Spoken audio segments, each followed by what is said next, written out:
Ladies and gentlemen, welcome to the second session of our online webinar titled The Indo-Pacific in the Post-Trump Era, Expectations and Challenges. So thanks to you who have stuck with us also to the afternoon session. It is my great pleasure to chair the second session. My name is Hornát. I'm the head of the Department of North American Studies at Charles University.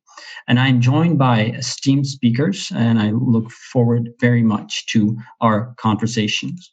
So we will proceed as follows. We have four speakers whom I will introduce. First up, we have Michal Kolmaš, the head of the Department of Asian Studies at the Metropolitan University in Prague, the Czech Republic, who will focus on Japan's role in a post-Trump Indo-Pacific. Then we have Michito Tsuruoka, associate professor at Keio University of Japan, who will focus on the US-Japan alliance from Trump to Biden.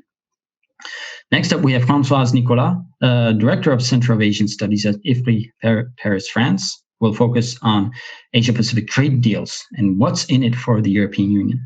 And last but not least, we have Robert Sutter, professor of practice of international relations, George Washington University, who will be analyzing American domestic politics and the outlook for U.S. competition with China in the Indo-Pacific. And speaking of Robert, you might want to check out his latest book that is just off the print, titled, and it's actually the 5th edition, if I'm not mistaken, titled Chinese Foreign Relations, Power and Policy of an Emerging Global Force. So without further ado, I will pass the floor to our speakers. Each of them will have 10 to 15 minutes to present their views and to share their presentations. And meanwhile, our guests and our audience can pose questions to our speakers directly under the live stream, and then I will be sort of filtering and looking through these questions, and we will move to those questions in the final part of our discussions. Right? So it is my pleasure to give the floor to Michal first. Thank you very much for inviting me to this conference, to give me a chance to speak with such experts on the Indo-Pacific or on East Asia, but also giving me a reason to put on my pants in the morning, because it's sometimes quite a quest in this COVID-struck Czech Republic. I'm going to be talking about, general Japanese foreign policy under Trump and under Joe Biden, and I'll be specifically focusing on its role in the Indo-Pacific, and also I'll speak a little bit about the US-Japan alliance, because, these are probably the two keystones, or like the two key areas of Japanese foreign policy. Doesn't matter whether under Trump or under Biden they will be. I will first start by assessing the literature, academic literature on this topic, and it's going to be maybe a little bit more conceptual than policy speeches than we heard before. I hope you don't mind about it. And after that, I'll go into the Japan-US alliance, and then Japan Quad alliance, or Japan Indo-Pacific alliance. I think that in the process, I will speak a bit, I will continue with a bit what was spoken or what was said in the first panel, and I'm glad that I heard those presentations before. So, first I just assess the literature that there is on Japanese foreign policy. Now, Japanese foreign policy, we are sort of asking what's going to happen with the new administration with Suga, or even beyond Suga, because I personally don't expect Suga's leadership of the LDP to continue after 2021, or perhaps there might be some slight changes. But there is also this sort of belief that the Abe legacy will continue on with Suga and with the prime ministers who come after him. There's basically a discussion or understanding, a joint understanding in the literature about Japan that something's happening with Japanese foreign policy, that something's happening with Japanese security strategy, and that it seems that Japan has been taking up a much stronger role, not only in the Asia Pacific but also perhaps around the world. There are though disagreement on why this is happening and what's the main motivation of Abe, Abe and now perhaps Suga in why doing that. There's a big one school of people that are mainly varieties of constructivism, post-structuralism, who argue that it's because there is internal revisionism within Japan that drives this motivation, and thus this motivation might lead Japan to continue on with revisions, basically independent on the Indo-Pacific, independent on Japan-US alliance, because this is a process that's sort of internally revisionist bound. The other school are people who are more realist or realistically leaning, who argue that these changes are happening because there is a change in international structure and in system. And basically the main reason for that is the rise of China, right? So rise of China is driving Japan to behave in such a way that it's happening. I do believe that, well, while both of these are sort of like very like good in explaining Japanese foreign policy, and in most cases they come to some form of a similar arguments about Japanese change, neither of them is really sufficient because, for a variety of reasons, I don't really have time to talk about now. But I introduce a third motivation, which I call pragmatism, which basically believes, or I'm going to be arguing in this paper that we'll be writing, that there is revisionist narrative within Japanese government, but this narrative or the practice of the policy is very flexible when faced with policy failures. So it means that it basically, if there is sort of like a hindrance to the revisionist narrative, the narrative goes, or like the policy goes around it, right, in a very sort of flexible, pragmatic way. And in this sense, it's quite able of like basically putting together strategies and policies that might have been otherwise sort of seem detached or like disattached, right? So I'm this like built on like the theory of pragmatism and the pragmatist policy framing, and I call it institutionalized revisionism. But basically, I believe that this is an sort of like an outcome of the Abe era that's likely to continue on with Suga and perhaps other prime ministers after that. So it's not going to be only nationalist, it's not going to be only strategic, but it's going to be something that malleably reacts to the changes within the environment, both internal and external. The key parts of Abe's legacy is, we could probably call it, like a lot of people call it, some form of a self-confident rationalism, which highlights there's been a lot written about the big like change or like big strengthening of the US-Japan alliance, which I personally do not think so, or like do not think so as much as other people would probably say that. But there's definitely some push towards more integration and more cooperation within Southeast Asia, within the Quad, and big push towards the Kachino Gaiko, the sort of like value-based diplomacy that Japan has been proposing under Abe and perhaps even a few years before that. So there is a push towards multilateralization and push towards, and perhaps one key component of that is the relationship with China, which seemed to be under Abe to be very tough. But as I'll show in a second, recently there seems to be some form of flexibility or like detente, between these two countries, and more of a, let's say, like coordination, perhaps than it was before 2018, right? So in general, in principle, I believe that this strategy, this sort of like flexibility when dealing with failure and sort of like overcoming the sort of like nationalist ideas that might have been revisionist ideas that might have been within the Japanese government, is something that's going to continue with Suga. There might be some little changes with what would be the main priorities of the government, and even before after that, because, well, we know that Shinzo Abe was very much like, interested in foreign policy. And perhaps maybe a little bit different types of politics than Yoshihide Suga is. Suga is perhaps more into internal politics, into digitalization, effectiveness of administration, with COVID reliefs and COVID fight, and social changes such as demographic change and all that. But perhaps in the foreign policy, I don't expect to be that much of a change from the Abe administration. Maybe for the better, perhaps some parts of it, such as perhaps easing of or like continuing with the progressive sort of cooperation with China, or perhaps continuing with sort of principled relationship with the United States. Now, when I look at the two key areas of Japanese foreign policy that need to be analyzed within the Indo-Pacific or within East Asia, the first one is the US-Japan relation. Now, we've already had presentations about it, and we'll have presentation about it after me, which is great. I believe that this area of Japanese foreign policy is something that's inherently changing. Now, again, we hear a lot about the Donald Trump-Shinzo Abe relationship. We've named it, It's a Donald Shinzo relationship, as compared to the Ron-Yasu relationship before. That was like, the Ron-Yasu and the one between Bush and Junichiro Koizumi, those three big friendships in Japanese foreign policy or Japanese-US relationships. And Abe was the first prime minister to come to meet Donald Trump in his mansion in New York and whatever. But it seems to me like that this honeymoon period that was like the good part of the relationship between the US and Japan ended around the end of 2017, and since 2018 the relationship has been slowly deteriorating between these two. And perhaps or like we could even reframe it to say that the relationship on Trump's side was still okay, or like was still successful for Donald Trump, but for Shinzo Abe, it was a bit humiliating, this relationship, or his like investment into the US-Japan relationship, because since 2018 there was a series of losses by the Abe administration, such as, for instance, the 2019 trade deal that basically alienated the LDP from its most sort of like long-standing farmer sort of support group, right? Because the trade deals supplemented the Cptpp or Ctpp, whatever, on the customs allowment or basically loosening the custom on American agriculture products to Japan.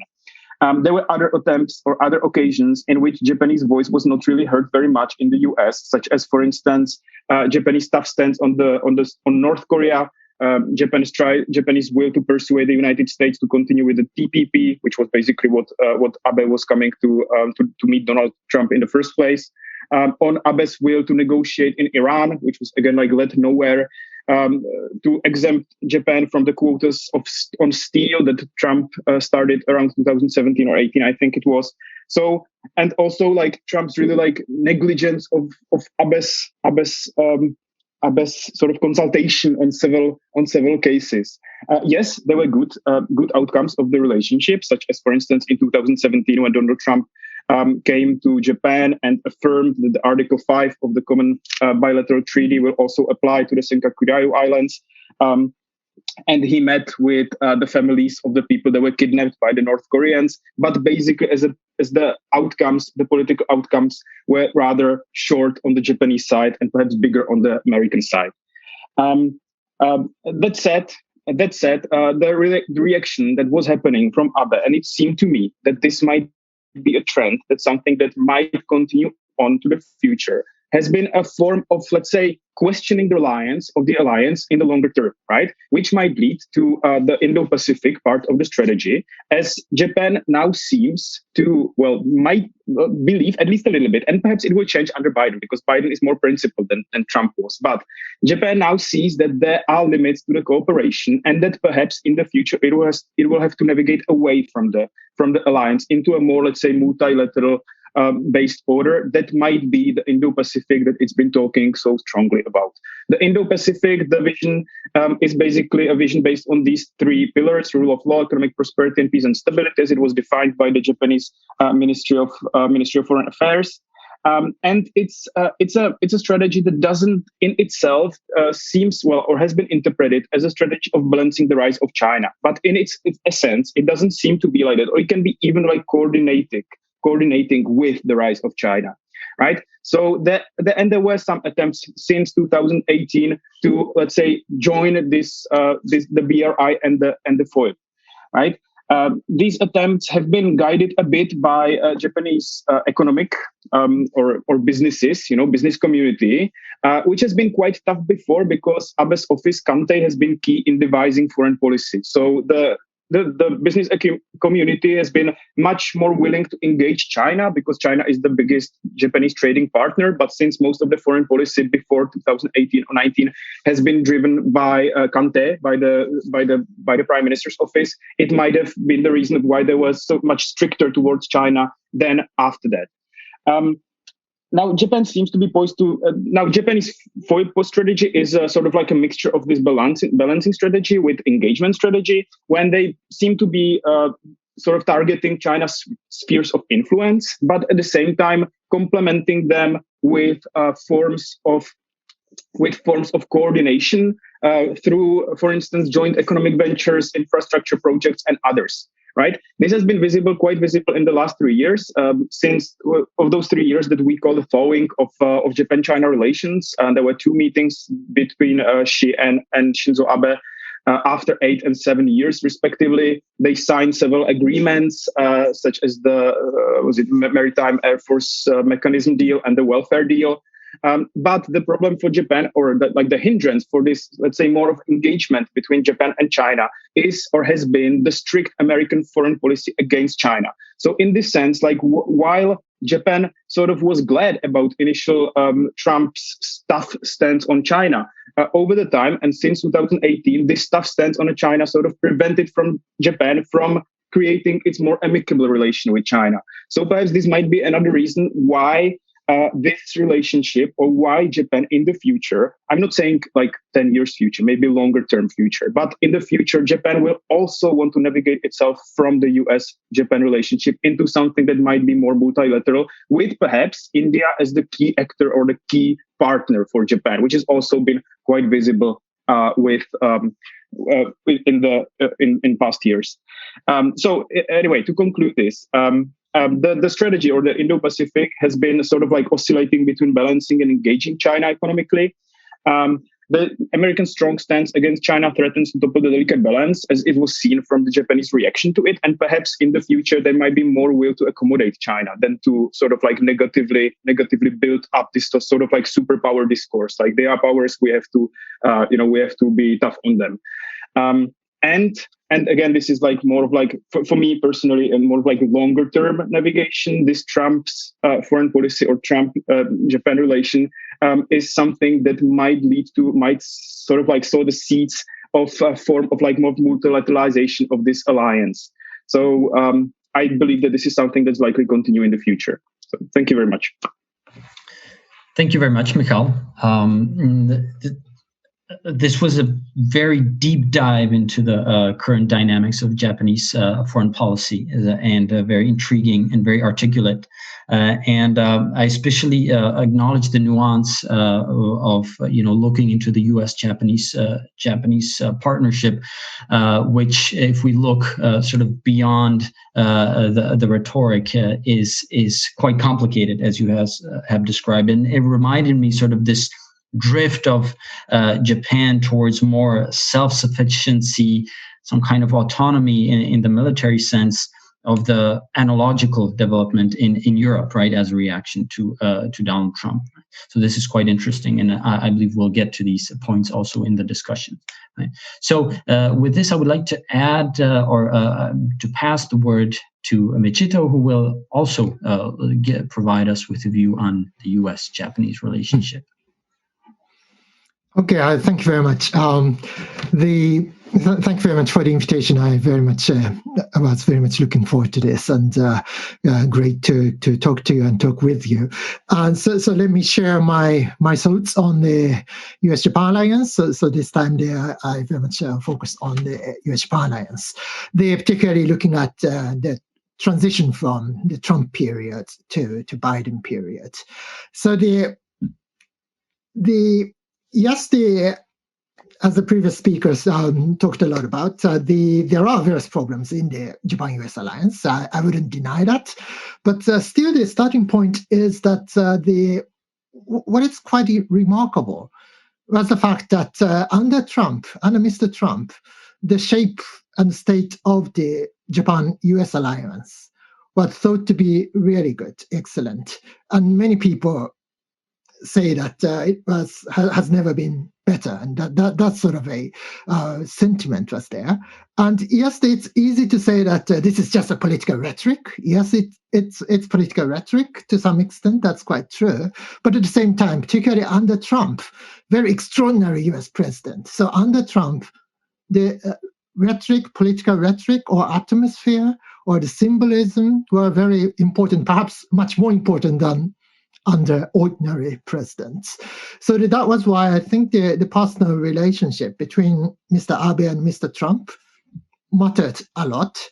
And this personal relationship, I think, mattered much more than in normal circumstances. So the Abe was very much determined to establish good personal relationship with the US president. So and that has something to do with, say, his sort of determination that because Mr. Abe didn't quite succeed in establishing a really good, warm personal relationship with Mr. Obama. So Mr. Abe was determined not to repeat that failure. And that, I think, turned out to be quite successful. But one of the biggest reasons why, in political and security terms, the people in Tokyo, particularly people in the foreign security policy community in Tokyo, were happy about the Trump administration was that Trump was very tough on China. And this sort of a discourse and understanding, I think, played a big role. And so that many people at the time were saying that Trump is better than Obama. So this is yes, it's just a rhetoric maybe, but still that was very much at the heart of a political sort of reality of the alliance. And because of that, after the presidential election last November, there were some skeptical voices in Tokyo fearing that a new Biden administration could be too soft on China. So that sort of skepticism was there. But the good thing is that based on what we have been seeing since the inauguration day, is that we are very much reassured that this administration, the Biden administration, is really serious and really committed to peace and security issues in the Indo-Pacific region, and particularly Northeast Asia, where some of the greatest challenges exist, like North Korea and China. Yes, and now these days people are very much talking about China, but please don't forget that North Korea is still there, and North Korea has nuclear weapons, and that's still the reality, whether we like it or not. Of course, we don't like it, but the situation is still there, and North Korea is still there. So North Korea and China, there are two sort of the major and threats and challenges that we face in the region. And so the Biden administration is very much demonstrating that it is very committed, which reassures Japanese a lot. For example, earlier this week, there was a 2+2 ministerial meeting bringing together Secretary of Defense and Secretary of State from the US. So it was an in-person meeting in Tokyo. We issued a very powerful message and joint statement. And also the people say that Prime Minister Suga is slated to be the first foreign leader to visit White House next month. So it's not confirmed as far as I understand, but many people believe that that's the case. That's going to happen. So the first phase of this administration, despite all the skeptical voices and fears before the start of the administration, now we are sort of quite reassured and happy about the level of commitment that the Biden administration is showing to Japan and to the region. One of the biggest, of course, the political sort of a side of the story is important, but at the same time, the alliance is alliance. Alliance is a military alliance. So the military cooperation between the Japanese self-defense forces and the U.S. military, that is very much at the very heart of the alliance. And the increasing military on a daily basis, the military cooperation and the strengthening of that and development of that over the past, I think, nearly 10 years or so, has helped quite a lot in terms of strengthening and solidifying the alliance. So, for example, the role of the self-defense forces have expanded quite a lot, and particularly in the maritime domain, like ISR, the intelligence and surveillance, reconnaissance activities, in the waters near Japan, first and foremost, which of course includes the East China Sea, but at the same time, more and more in the South China Sea as well. So the broader Western Pacific region is somewhere on a daily basis, the Japanese self-defense forces, particularly the maritime self-defense forces, the Japanese Navy and the US Navy are cooperating, particularly for ISR activities. So under Abe, the one with the biggest changes is that we are now, because of the peace and security legislation under Abe, we are now the two countries, Japan and the United States, are now doing more serious high-end exercises based on high-end serious scenarios. So like the amphibious exercises and other things. And so it's a new development. So the military cooperation, defense and military cooperation between the two countries has developed quite well. And that is very much at the heart of the state of this alliance. So yes, the political side is important, but at the same time, this practical side, the security and defense and military and side of the alliance is there, which very much form the current state of the alliance. And also the beyond the alliance. So what is the most important is the Quad, the US, Japan, Australia, and India framework. So though virtually, the Quad held the first ever summit meeting earlier this month, and we are going to do a Quad the maritime exercise as well next month. And it's interesting that France is going to participate in that. So it's a flexible framework, because the Quad is not an international organization. We don't have any treaty establishing the Quad. No, nothing is there. It's just a flexible format. So which means that we can cooperate with others, like France this time, or the UK. So or other European partners like the EU or NATO, whoever is very much welcomed. So the alliance is at the heart, but at the same time, there are other more flexible frameworks for cooperation, practical cooperation. So that is a new development. So let me talk a little bit about the challenges that the US-Japan alliance faces. So I would point out two major challenges. One is about the perception gaps, particularly on China. So it's just natural that Japan and the US have different ideas and different interests vis-a-vis China. So we should not pretend that we have identical interests, because that's simply just not the case. So and everyone knows that. So we should not pretend that we have identical sets of interests with the United States. So the alliance is about managing gaps. So it's really important that so we need to recognize that, and we need to acknowledge that. So as for security and defense, the biggest gap between the US and Japan has to do with the different focus, or different prioritization. So Japan is very much focusing on the situation in the East China Sea. So it is by definition a gray zone. What we call gray zone is like a hybrid challenges. So below the threshold of war, that's what we are talking about. We are focusing on, because in the waters near the Senkaku Islands in the East China Sea, there are Chinese ships, government ships, the Coast Guard ships. On a daily basis, they come very close to the islands, and sometimes even inside the Japanese territorial waters. So we need to address these challenges on a daily basis. So yes, I fully understand that particularly those who are responsible need to pay attention and devote almost all attention to those issues, because it's a daily challenge. But the problem is that yes, the US has been expressing its commitment to help Japan in defending Senkaku Islands. So just earlier this week, the 2+2 statement was very clear on this.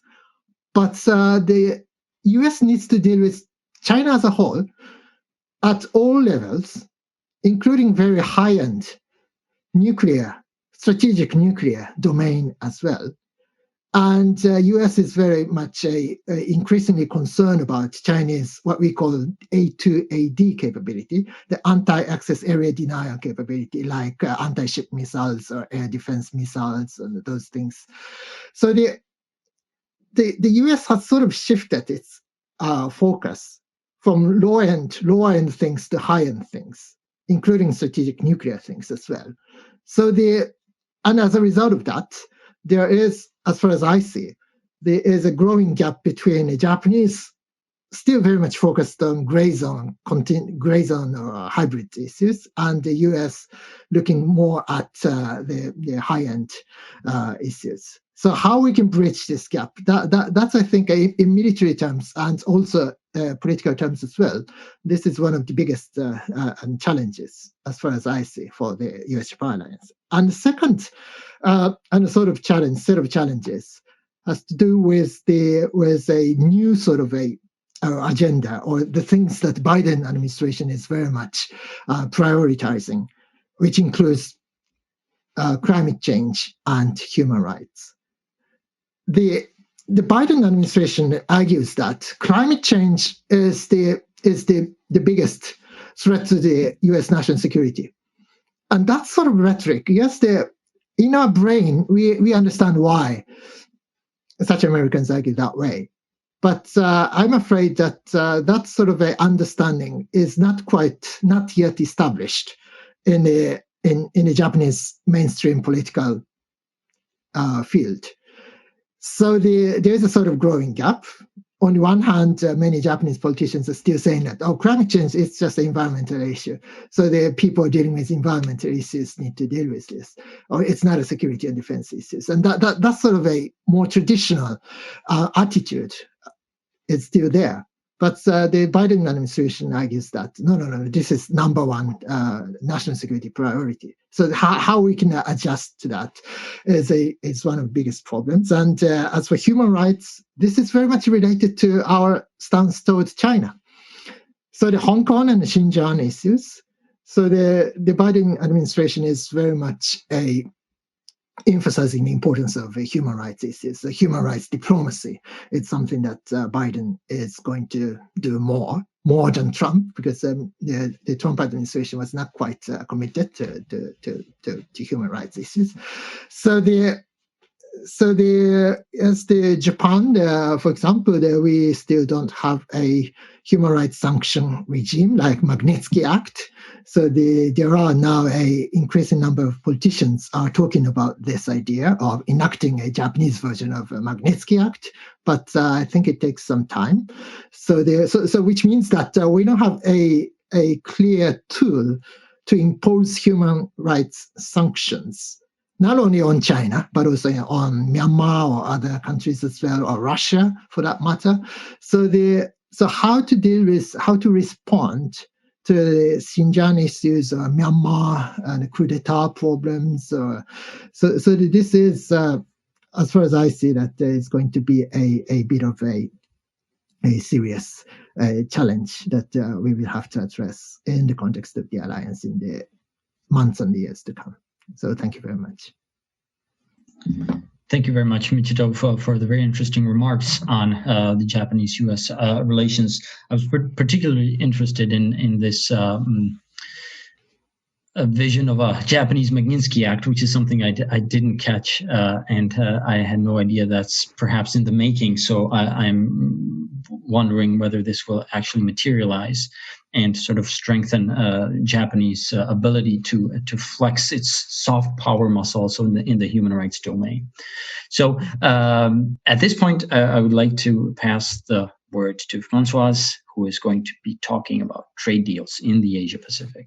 So good afternoon, everybody, and I would like to thank the organizers for having me here and giving me the opportunity to share my thoughts and views about the trade issues. So I will be focusing on the many trade deals that have come up in East Asia, and my point is to try to figure out what are the implications for the European Union. So to begin with, let me provide some elements of context. Interestingly, in East Asia, there hasn't been a long tradition of engaging in trade deals. until about a decade ago or so, East Asian economies were very much into multilateralism. So everybody was in favor of the WTO. And there were not that many FTAs, or at least no FTAs at the level of the region as a whole. There were bilateral FTAs or minilateral FTAs, but really very, very limited ones, but nothing at the level of the region, of the East Asian region. So there was a very late interest in this part of the world in regional trade arrangements. That's an important point, because then everybody will wonder, why is it that all of a sudden there was a renewed interest, or a new interest rather, in this kind of deals? And here, of course, there are many drivers that can explain this shift in mindset and in positions. Of course, I guess that the weaknesses observed at the WTO level probably explain why the countries there thought, well, if we cannot engage in multilateral deals, well, let's engage in regional deals. So that was probably a major reason why there was this shift. However, the major problem was that it was extremely tricky for countries in the region to agree on a format. So what kind of countries should be part of a deal? And there, for a long time, there has been a competition between various proposals. One China-led proposal, which was ASEAN plus 3 countries, and a Japan-led proposal, which was ASEAN plus 6 countries. For obvious reasons, Japan wanted to have more member countries, more countries participating in the deal, so as to counterbalance China, of course. And so this rivalry between these various formats led to a deadlock. And so there was no progress made in this area. I guess what really explains, again, the shift is the fact that at some point the US got involved. And so the US got involved in what was called at the time the negotiations of the Trans-Pacific Partnership, the TPP. And so this was the reason why things moved forward under the pressure and the leadership of the US. But all of a sudden, the US dropped out of this deal, of this negotiation, when Mr. Trump came to power. And this was, I guess, a defining moment. Interestingly enough, the Trans-Pacific Partnership was no longer pushed by the US. Everybody thought that the whole deal would collapse, would crumble, and not at all. One country picked up the baton, and this country is Japan, surprisingly and unexpectedly, at least to a number of analysts. In a number of analysts' eyes, it was a big surprise that Japan decided to pick up the slack. And so the TPP was turned into something slightly different, which is now called the Cptpp, Comprehensive Partner and Progressive Trans-Pacific Partnership, so Cptpp. And this is the first major deal that I will be talking about in more details in a minute. This new momentum given to the Cptpp actually triggered another movement. And this other movement was the rise of the Regional Comprehensive Economic Partnership, Rsep. This Rsep actually exactly coincides with the initial idea that Japan had with the 10 ASEAN member countries plus 6 dialogue partners. But the reason why this Rsep all of a sudden came into existence is not that Japan pushed for it. Japan was quite busy with the Cptpp. But the ASEAN itself thought that it may be sidelined if the Cptpp went ahead. And so ASEAN tried to push for a deal which would be ASEAN-centered. And this ASEAN-centered deal is the Rsep, Regional Comprehensive Economic Partnership. So at the end and of course, the rise of this Rsep was also helped by China. Without China's approval, I guess that the Rsep would never have taken off the ground. So at the end of the day, what we have are two big trade arrangements One which is really a regional arrangement involving East Asian economies, the Rsep, and another deal which is not exactly East Asian only. It is a Pacific agreement with countries on both sides of the Pacific. So this is what we have at the end of the day.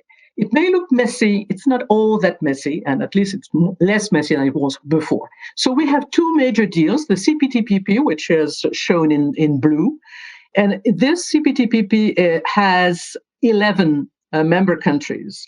So we have East Asian economies, New Zealand, Australia, Japan, Vietnam, Malaysia, Singapore, Brunei, 7 of them, plus 4 other countries on the other side of the Pacific, Chile, Canada, Peru, and Mexico.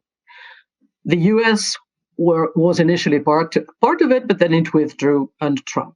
Okay, so we have these 11 member countries.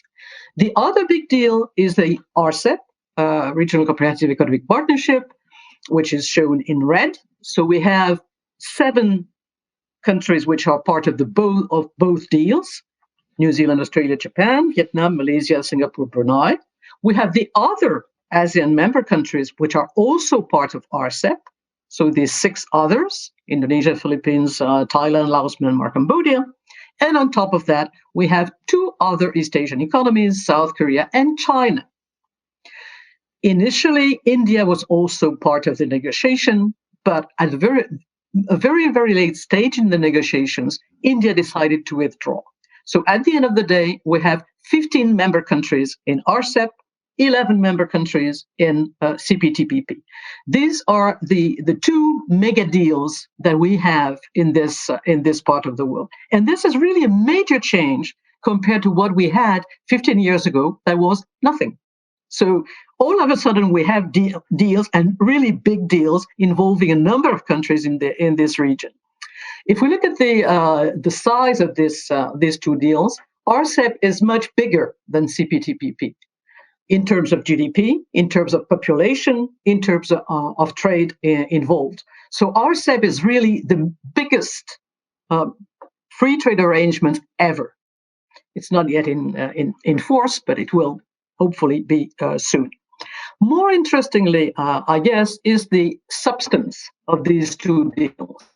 What's in there? What are the provisions in these 2 trade deals?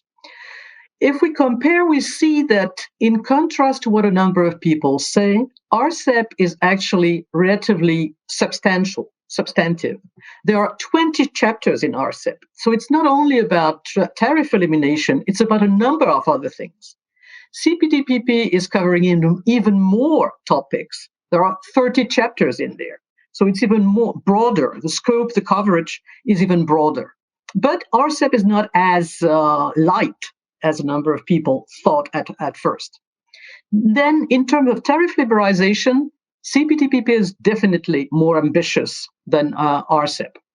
We have more tariff lines covered. Almost all tariff lines are covered by the tariff liberalization, which is not the case for Rsep. There are some exemptions, exceptions, etc. And on top of that, the timeline can be extremely long. So in the case of Rsep, there will not be tariff liberalization for some products before 20 years. So the timeline, the tariff schedule, can be extremely long, which means that the deal is not as ambitious.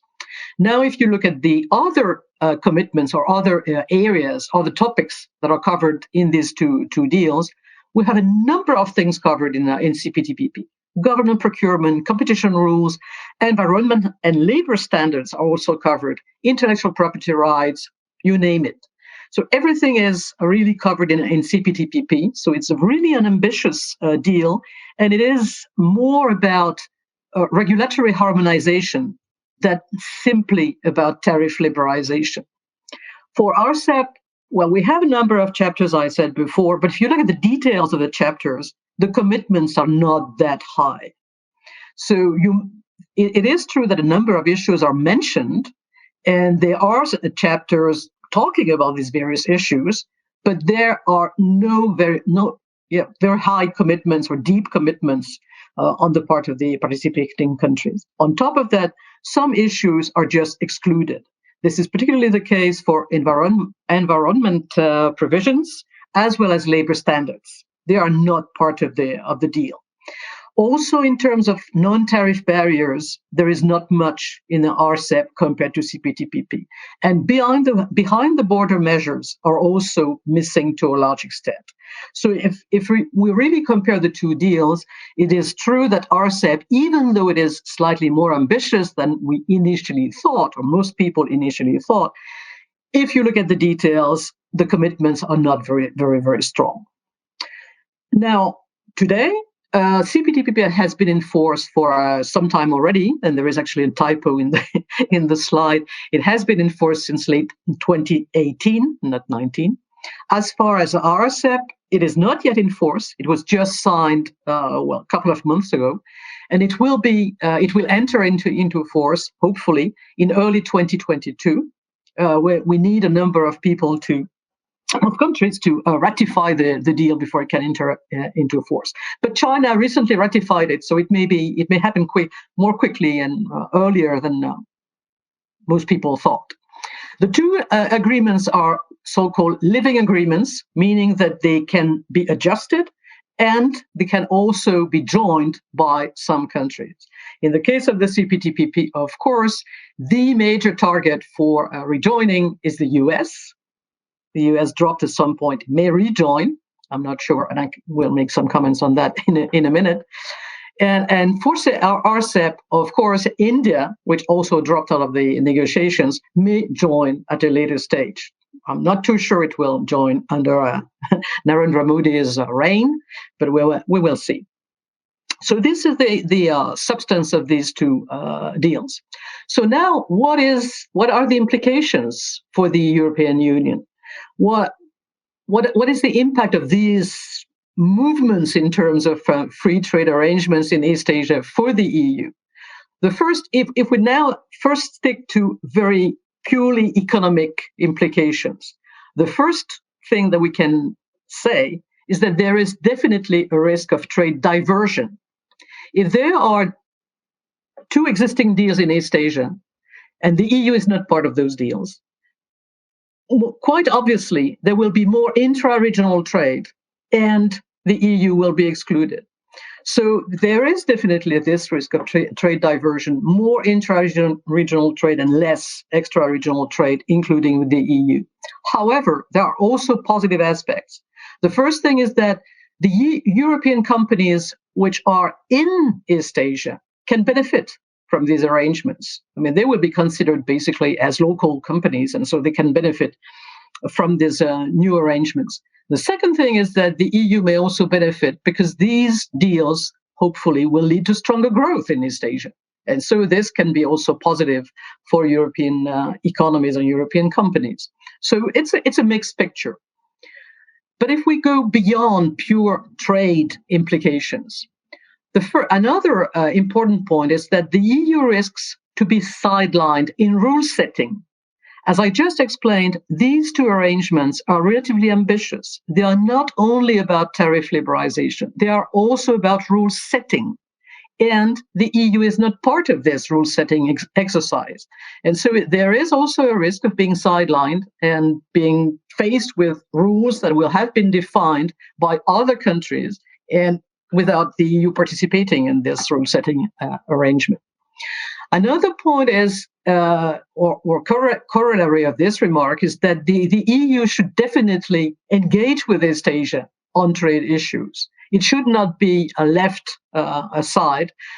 And so there is a real pressure for the EU to engage with East Asia, with East Asian countries individually or some groupings within East Asia on these trade issues. The next point is what will happen with these two trading arrangements? What is their likely evolution? As I said earlier, the US may join the Cptpp. That's a possibility. But I think that a number of other countries may join the Cptpp even before the US does it. And one good candidate for that is the UK. The UK is right now trying to pivot to East Asia, And if you have had a look at the recent strategy that was just published by the UK, it's obvious that East Asia is a main target for the British policy. And so this can also have a trade dimension. And so the UK may be quite interested in joining the Cptpp, in which case, first of all, it would be a very strong pressure on the US to also join. And it may also exert pressure on the EU to get closer to this Cptpp. So I think that we have to keep an eye on these various developments in the coming years.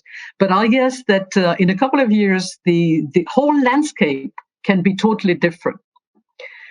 And final point is beyond trade. What are the implications for the EU?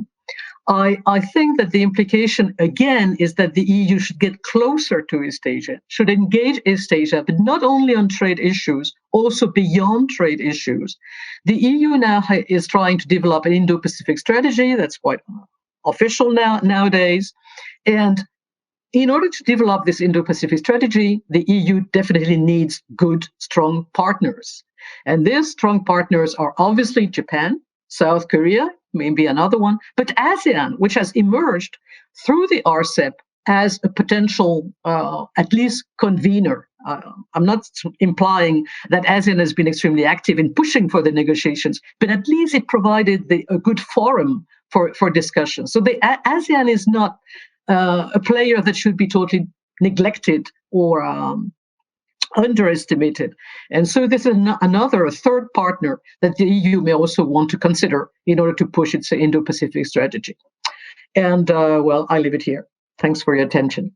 That was very interesting. And, thank you for analyzing this shift from the movement from multilateral trading agreements to regional ones. And I also sort of see this movement towards plurilateralism that some in trading mechanisms that some analysts are talking about. With that, I will pass the floor now to our last speaker, Robert Sutter. Thank you.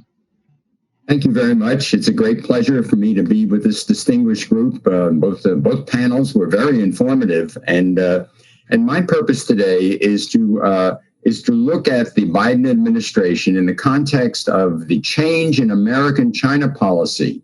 As we've already indicated in our discussions today, the Indo-Pacific is deeply rooted in the United States. So the idea of Biden following an Indo-Pacific strategy was followed by Trump. It was followed by Obama. There's a lot of continuity in that. That's already been underlined, particularly by our panel chair in his presentation.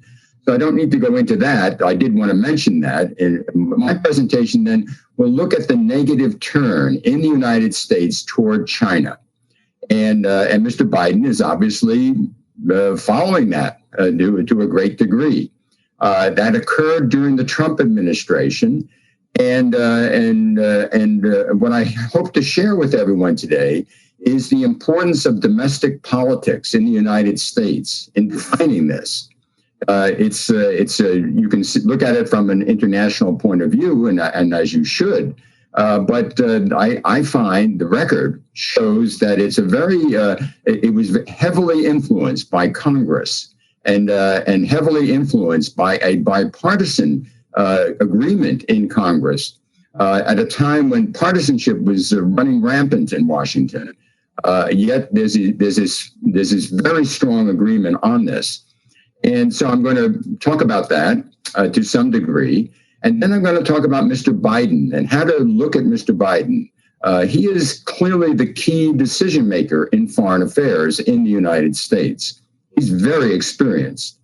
And so what we need to look at then is not just the forces that will be constraining him or inciting him to move in different directions, but we need to look at his pattern of decision making.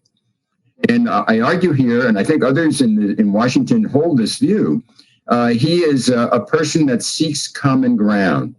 He compromises and he moves his position. And you saw this in the negotiations for the $1.9 trillion deal. He had to negotiate with all these different groups in the Democratic Party. And he did, and he compromised. And you see this dramatically in his China policy. Because if you look at his rhetoric of China policy 18 months ago, just think about it. 18 months ago, he was saying, we don't have anything to worry about with China. He said that repeatedly in the campaign in 2019. That was his position.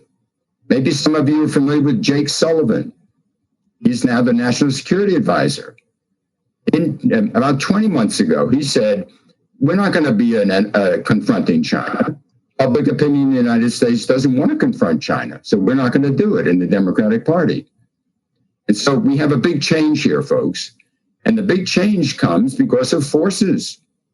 So we have to analyze how Mr. Biden moved from that position on China to the position he has today, as well as Mr. Sullivan and many others. And so I'll try to explain that, looking at domestic politics, because I think it has a big impact on the situation that we face today. It's not that I'm saying that Mr. Biden will move away and be very nice to China. No, I'm not saying that at all.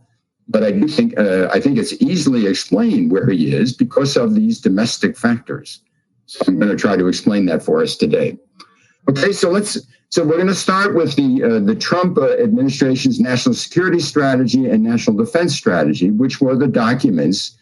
After 1 year in power, Mr. Trump's administration shifted to a much harder line against China, something that we had never seen in 50 years, the way they looked at China. China was the main adversary, the main opponent of the United States in those documents.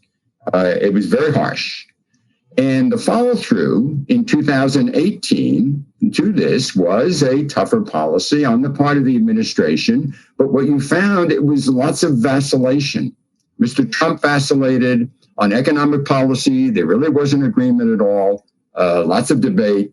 And so what happened here? What happened here is that this tough policy toward China resonated very well with Congress. Bipartisan majorities in the Congress said, yes, we need a much tougher policy toward China. We need a whole of government pushback against all these challenges that China poses for the United States. And so that came to fruition in August of 2018 with the National Defense Authorization Act of 2019. If you look at that, it's a watershed.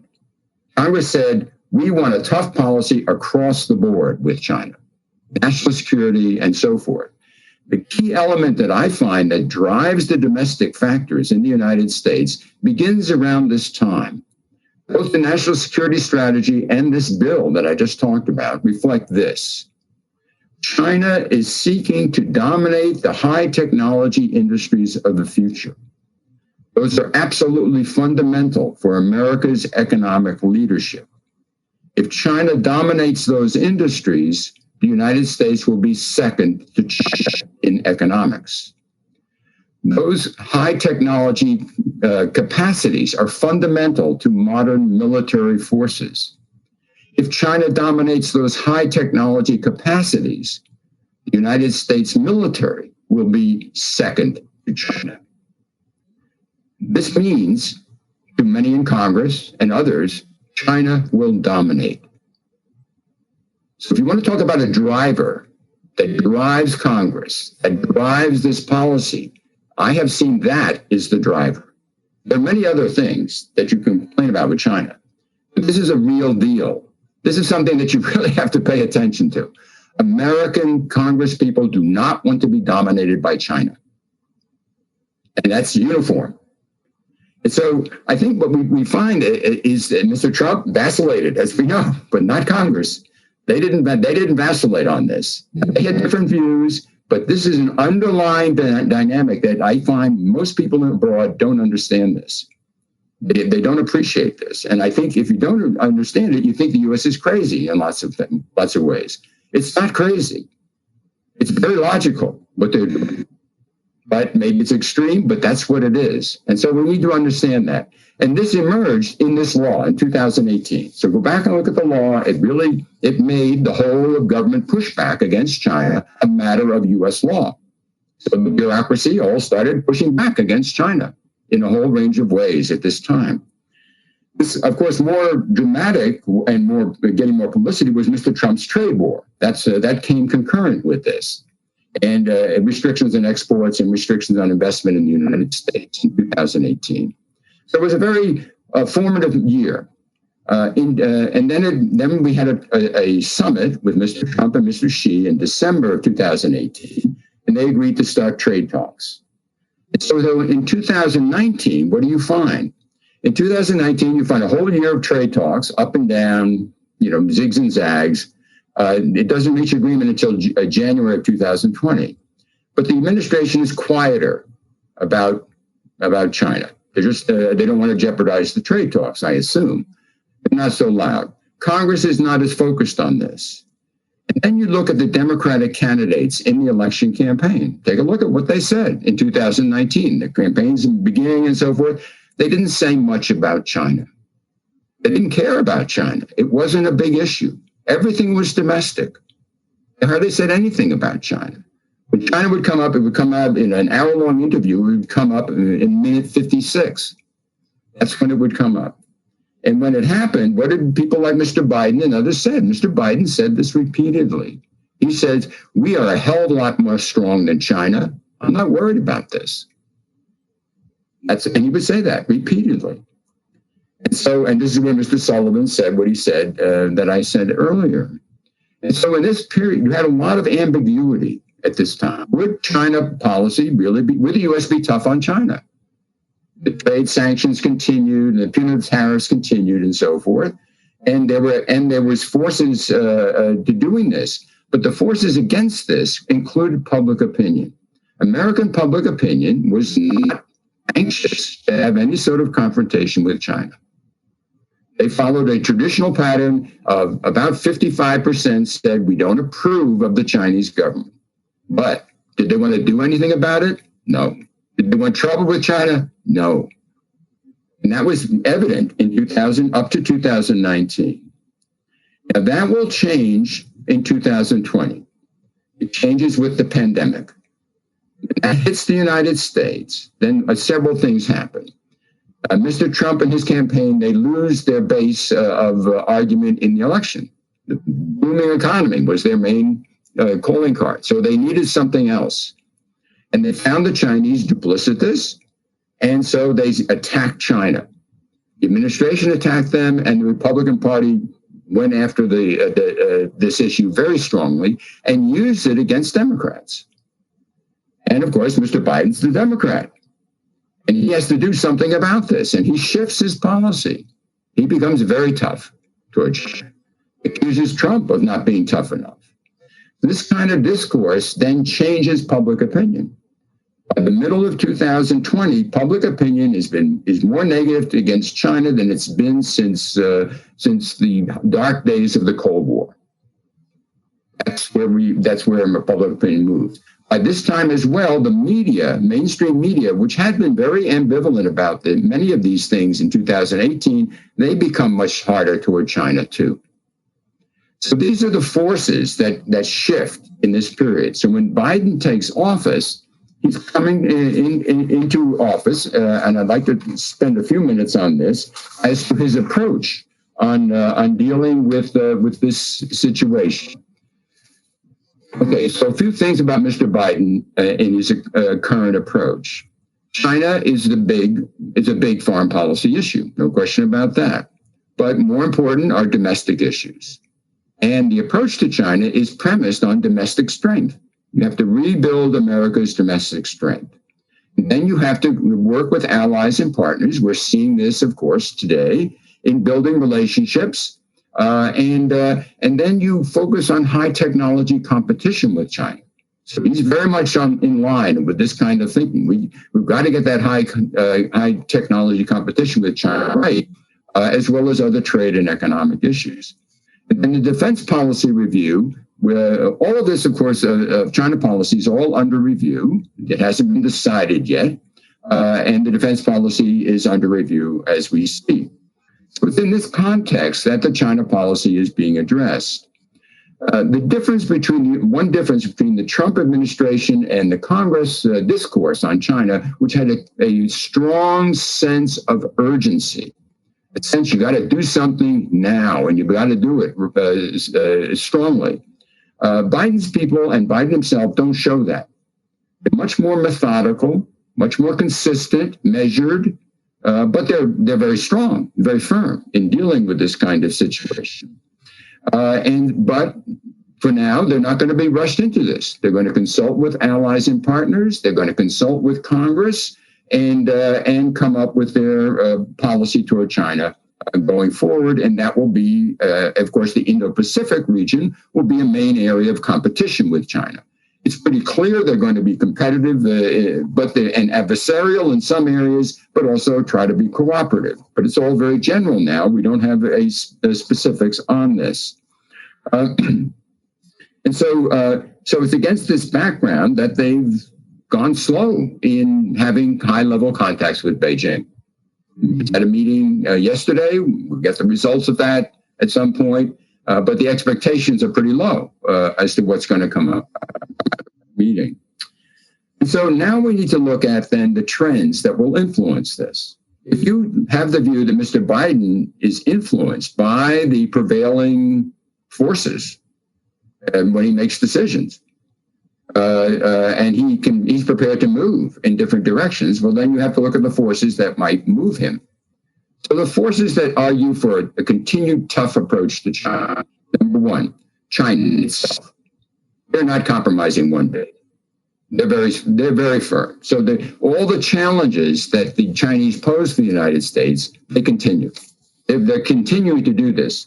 The only deference they had was with Trump himself. They didn't want to be too tough on Trump, but otherwise they continue the activities that we've become familiar with.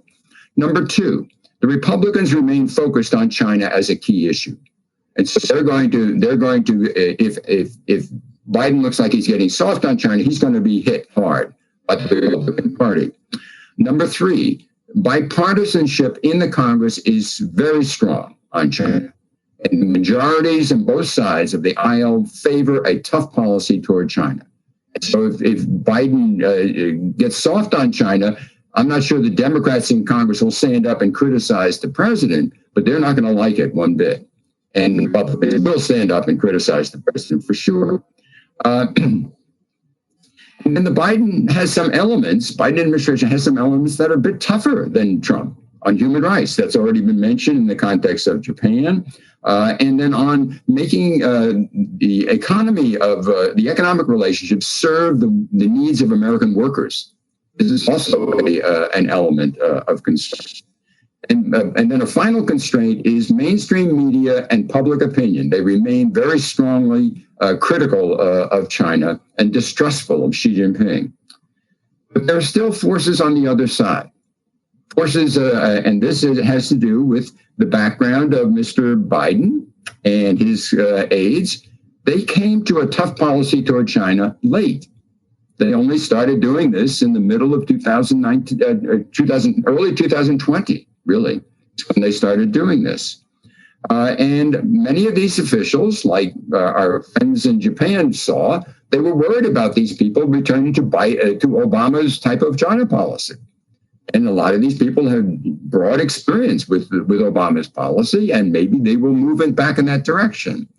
And then the priorities of the Biden administration have to do with climate change, the economy, and the pandemic, all arguing for having some constructive relationships with China so you can make some progress in these issue areas.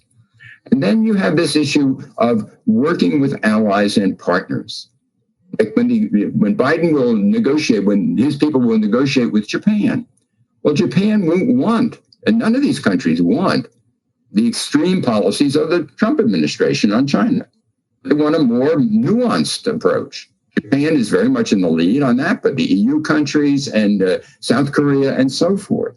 And so the point I'm getting at here is that Mr. Biden is still, and I don't have the answer to this, but this is something you should watch. Mr. Biden is still conflicted, he's facing conflicted forces. One that constrain him and make him keep a tough China policy, but on the other hand, there are interests he has in moving forward, and he will. The idea here is that he seeks the middle ground. When he he's in negotiations. He seeks the middle ground. So when he negotiates with Congress, he's going to have a middle ground that's going to be tough. When he negotiates with Japan or South Korea or the EU, he's going to have a middle ground that's going to call for more nuance and more accommodation. He's got these two conflicting middle grounds. And so which way is he going to go? Very interesting to watch this. I don't know. But the point is that I think you understand, therefore, the importance of the domestic factors in the United States. What's driving this force? It isn't going to go away. Those folks in Congress, and I'm talking about moderate centrist Democrats, as well as Republicans, you're going to see that continue. And Mr. Trump and Mr. Biden is very sensitive to that. He understands this. He's from Congress. And then public opinion and the media back it up. So I think it's going to be hard to move, but I think there will be some. But on the other hand, he's serious about negotiations with allies and partners, very serious. And I think he'll accommodate them too if he can. So it's an interesting mix. And so when I look at the Indo-Pacific strategy going forward, I see that as the key thing to watch, see how it works out. I think we better stop now. I don't want to go over time. I have talking points, and I go into the challenges that China poses to the United States in a whole series of challenges they are. This is a real deal. There's so much evidence backing this up. It reinforces that very tough view you see in the Congress. These people are not Neanderthals. They're looking at the evidence and they say, God bless me, we got to do something about this. And that's where we are. So I'll stop here. Thanks. Thank you very much, Robert, for that. Even we can see psychological profile of Joe Biden and his negotiating tactics. At this point, we are going to turn to the questions from the audience, and we are going to reverse the order. And I'm going to use my position as chair and ask a question directly to Robert. My question, where you were sort of discussing this shift of rhetoric, we can say, during the campaign where Biden was perhaps soft on China and then became a bit more aggressive towards China. I just came to two or 3 days ago, I saw a poll from Gallup or Pew Research, I'm not really sure, which asked Americans, what one country anywhere in the world do you consider to be the United States' greatest enemy today?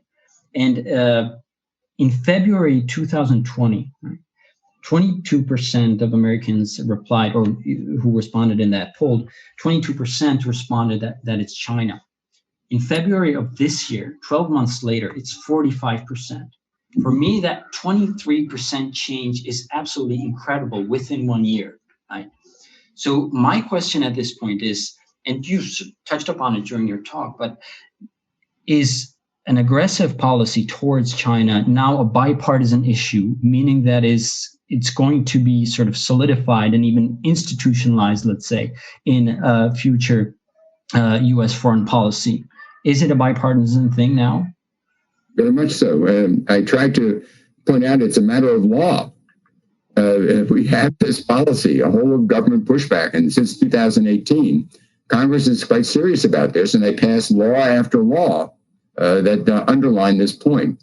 And if public opinion feels this way, which it does, and several polls have shown us, as you highlighted, this isn't going away. It's getting worse from that point of view. Now, there is nuance in this. If you look at the Pew poll, what you'll see is that Republicans are more anxious to punish China. Democrats are much less anxious to do that. They don't like China. They distrust the government of China, but they're much more restrained on this regard. And some polls show that they want to continue engagement. So it's sort of a mixed bag in a partisan point of view. But the overall disapproval is very strong. And so the one thing I'm watching is Mr. Schumer. He's the majority leader in the Senate. He had a big bill on China last year. Didn't go anywhere. He's coming out with another big one, and this is going to be all sorts of issues will be dealt with. and I think Mr. Cornyn, who's the second Republican in the Senate, he thinks it's a great idea, as does Marco Rubio and other hardliners on the Republican side. So I think this is just emblematic of the strong bipartisan antipathy toward, and it's not an antipathy toward China. It's an awareness of the various challenges that China poses to the United States, and it's across the board. They're trying to undermine us and all over, and so this is a reality, and it's unfortunate, but it's from China's point of view, we're in the way. They want us to get out of the way, and if we don't get out of the way, they want us to be weaker, or they want to work around us in some way. Mm. That's the basic mode that we see taking place, and so China is a big part of the problem here. That's for sure. But that's my projection. Françoise, you'd like to react? Yeah, I wanted to make 2 points. I think that the change in the poll that you mentioned is, well, I fully agree that there is a bipartisan position on China, but I think that the change that you see in the poll is due to the change in the behavior, in the attitude of China. I mean, China has been much more aggressive throughout the whole COVID-19 crisis. They kind of messed up at the very beginning, but eventually they claim that their model is superior, etc., etc., and they've proven to be much more aggressive, much more arrogant than in the past. So I guess that also helps to explain why there is also a shift in the perception in the US. And the second point I wanted to make, it's more a question to Robert. When you talk about a nuanced position on the part of Biden, is it possible that there may be a convergence between the US approach and the British approach? Apparently, the Brits want to approach China, depending on the issues, in a more positive way or in a less negative way, depending on the area. So on some issues, well, there may be some scope for cooperation. On some other issues, we're really confrontational. So do you think that it's also it may be also the US position, and do you think that it is a possible position? Because I'm not too sure that to try to approach China in some kind of siloed way is the right approach. But I would love to have your reaction to this remark. We're all groping because we don't have the final policy. Very good question. But I think everything I see from the Secretary of State in particular and from the National Security Advisor, those two are talking an awful lot about the approach. They're meeting with these officials, and there's lots of background briefings going on and so forth. And they're doing just what you say. They're open to cooperation when it's in the interest of the United States. They're prepared to be adversarial when that's called for, and they are very competitive. The broad relationship is a competitive one in their view. So I think that fits what you just described as the British position, and so I think that's what they're saying. And the final decision, the strategy that they've come up with, we don't know yet. We have to wait for that. But I think it's fairly in line with what you said. Thank you to both. There's one, or actually two countries that we haven't mentioned during our two sessions that might play a role in the wider Indo-Pacific, and the more marginal one might be Russia. And we have a question related to Russian-Japanese relations and their development. And specifically, we have a question asking if we can estimate how could Biden utilize an emerging Russo-Japanese energy cooperation to pursue more assertive U.S. goals related to Japan. So maybe I'd address this question to Michito and hear his take on the overall Russo-Japanese relationship at this point. Okay, thank you very much for the question. The previous Prime Minister, Mr. Abe, was really committed to improve relations with Russia and hoping to conclude a peace treaty. And when we say signing a peace treaty, which from a Japanese perspective, it is about getting some islands back from Russia, the northern territories. He didn't quite succeed. And Mr. Suga, the current prime minister, is saying that he's going to continue what Abe was doing. So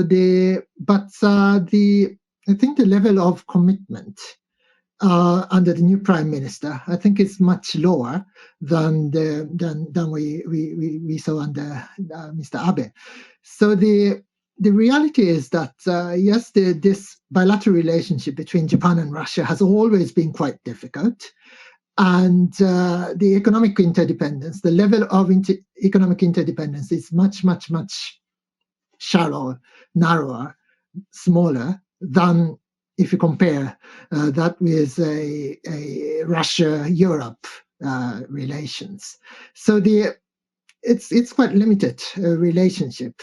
But looking at the strategic landscape of Northeast Asia, the Russia's importance is quite obvious. That Russia is there, and Russia is a huge power, and having nuclear weapons, of course, and a huge landmass, and a huge political power, and willingness to use force. So the Russia is there. So seen from Tokyo, what is important is not to be in a situation where Japan has adversarial, tense relations both with China and Russia simultaneously. That's something we want to avoid. We need to avoid. So that was one of the strategic reasons why Mr. Abe made a huge overture to Russia, and this strategic imperative is going to continue. And seen from Russia as well, the Russians don't want to depend too much on China, so they want to maintain some sort of autonomy in its Asia policy. So the diversification of Asian policy is something that Russians need as well, and Japan is one of part of such options.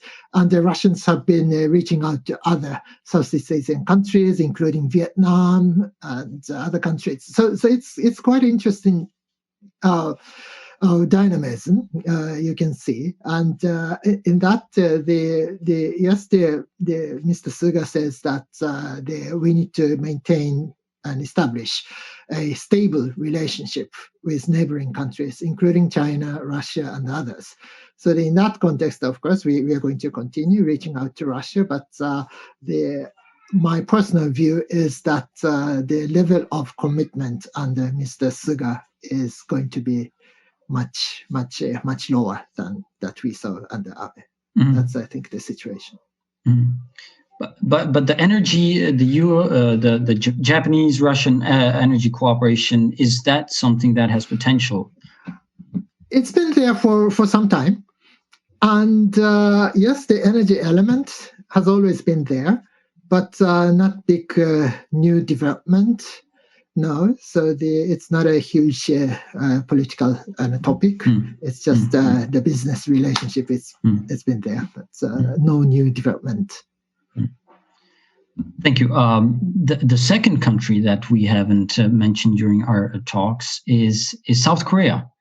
And my question, perhaps addressed to Michal, would be, why is not South Korea part of the Quad? What is the role, what is the actorness of South Korea in the wider security dynamics of South Korea, of the Indo-Pacific? I'm sorry. Okay, thank you. With South Korea, I think that they are thinking about joining Quad, or like this was the latest development in like the past month or so. They're not members, I believe, because they've always considered on the moon. They've considered Quad to be anti-China alliance, right? Especially when it was led by Trump. So I think that their level of relationship with China is a bit different. So they don't want to sort of like step back from like the good relationship that South Korea and China are currently enjoying, right? Since like the last year when they signed several agreements together. So it seems like would be at least a bit worried about the sort of the symbol that joining Quad might give to China.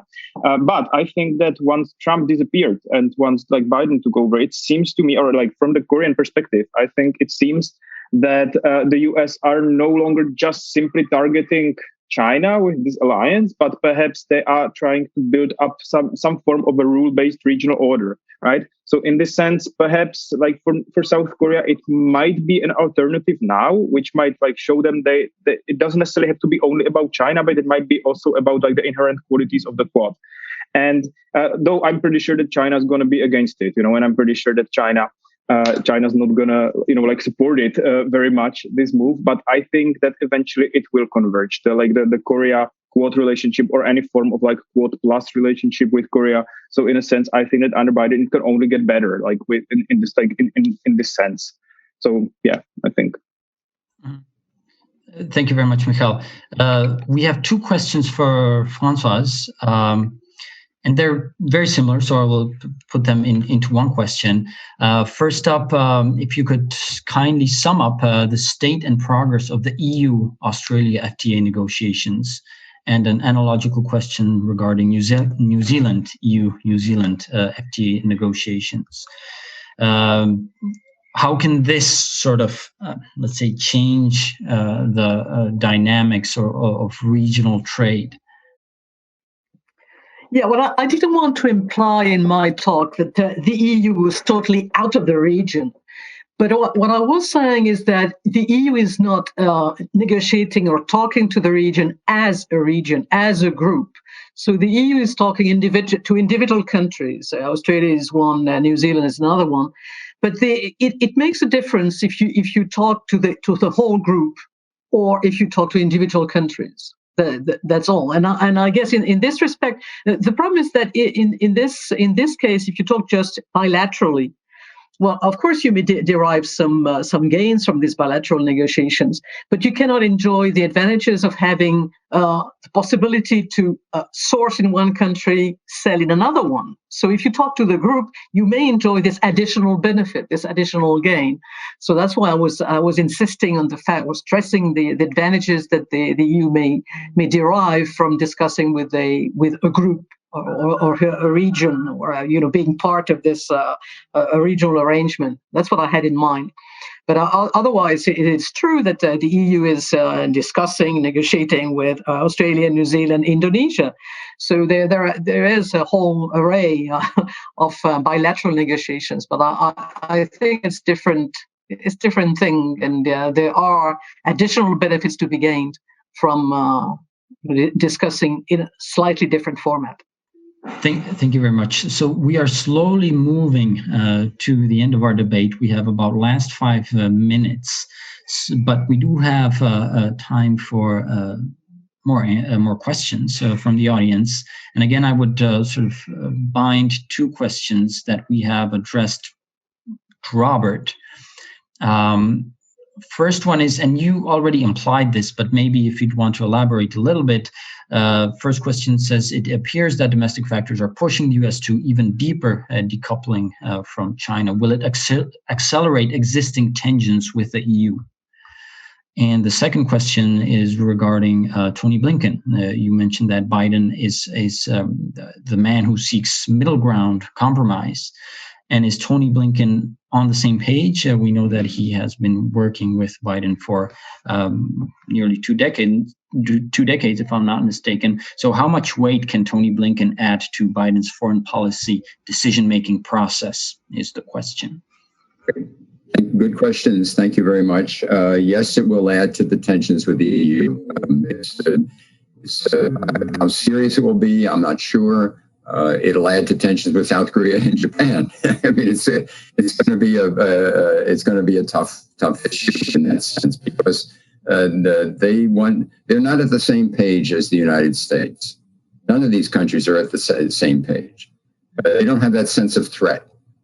Even Japan. I mean, Japan obviously should feel the threat and does, but it's not the same, because the business community in all of these places, including the United States, is ambivalent about this. They have all these interests in China.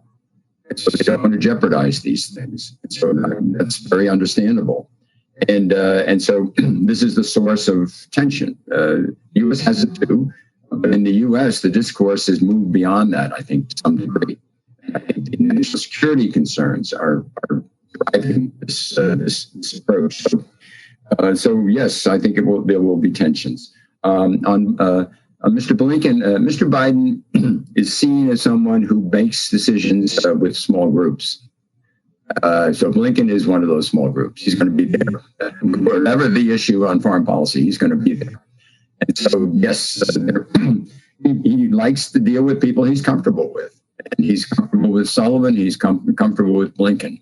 There's no two ways about it. Those are people they're in his inside group. They've all worked very closely with him over the years. So yes, Mr. Blinken will be very important. And I don't know exactly what to say about his commitment to a tough policy toward China.